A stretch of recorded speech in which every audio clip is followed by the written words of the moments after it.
யாருமா அது அழுக்கு தண்ணியை வீட்டுக்குள்ள வச்சிருக்குது? அண்ணே இந்த தண்ணி கீழே ஊத்தாதீங்க.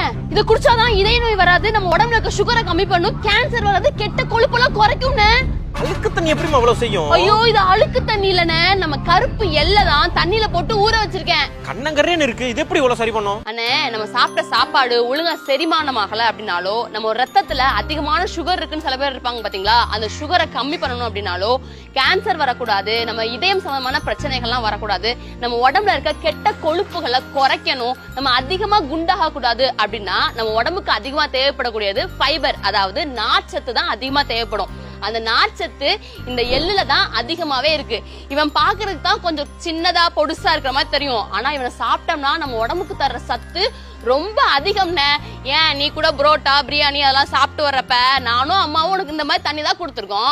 இப்ப இவ்வளவு நல்லது இருக்குன்னு சொல்ற, இது எதுக்கு தண்ணியில போட்டு ஊற வச்சு கசக்கு இந்த தண்ணியை கஷ்டப்பட்டு குடிக்க? அந்த எள்ளு எடுத்து அப்படியே வாயில போட்டு மினிட்டு போயிட வேண்டியதானே? ஐயோ அண்ணே அப்படி மட்டும் பண்ணவே கூடாது. எள்ளுல ஆக்சிடேஷன் பைரேட்ஸ் அப்படின்னு சொல்லக்கூடிய ஒண்ணு இருக்கு. இது என்ன பண்ணும்னா நம்ம உடம்புல இப்ப முழு எள்ளையும் சாப்பிட்டோம் அப்படின்னா நம்ம உடம்புக்கு எந்த சத்துமே கொடுக்காம மோஷன் வழியா முழுசாவே வெளியே வந்துரும்.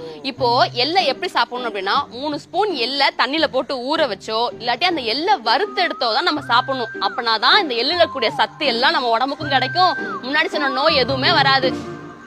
இந்தியாவிலேயே 28 பெண்கள்ல ஒரு பெண்ணுக்கு மார்பக புற்றுநோய் வருது அப்படின்னு சொல்லி ரிசர்ச் படி சொல்லிருக்காங்க.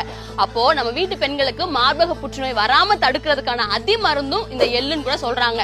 இப்போ நம்ம தைராய்டு பிரச்சனை இருக்கும் பாத்தீங்களா, அவங்களுக்கு செலினியம் சொல்லக்கூடிய சத்து இந்த எள்ளுல தான் 18% இருக்கு.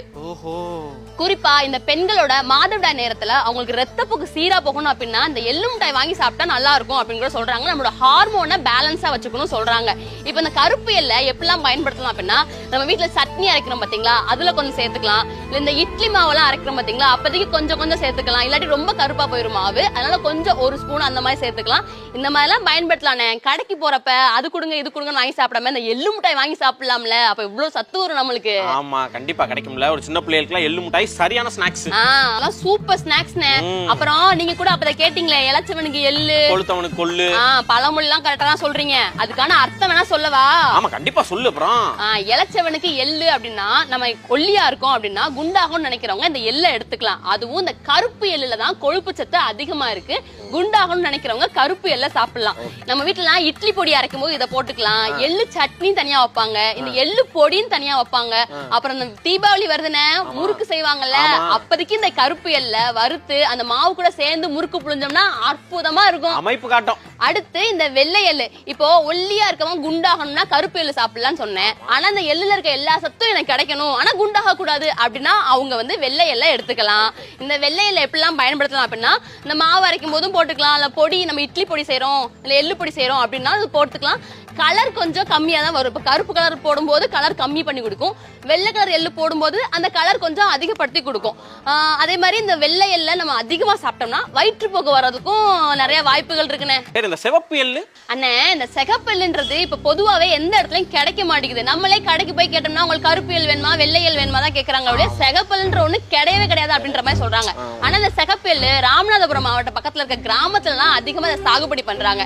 சிகப்பு எள்ளை பொறுத்த வரைக்கும் இதுல எண்ணெய் தன்மை அதிகமா இருக்குதுண்ணே. எண்ணெய் நம்ம நல்லெண்ணெய் அது எள்ளுல இருந்தாம எடுக்கிறாங்களே. ஆமாண்ணே, இப்போ எள்ளுல இருந்து எடுத்தாங்கன்னா எள்ளெண்ணெய் வச்சிருக்கலாம்ல, ஆனா அதுக்கு நல்லெண்ணெய் பேர் வச்சிருக்காங்க.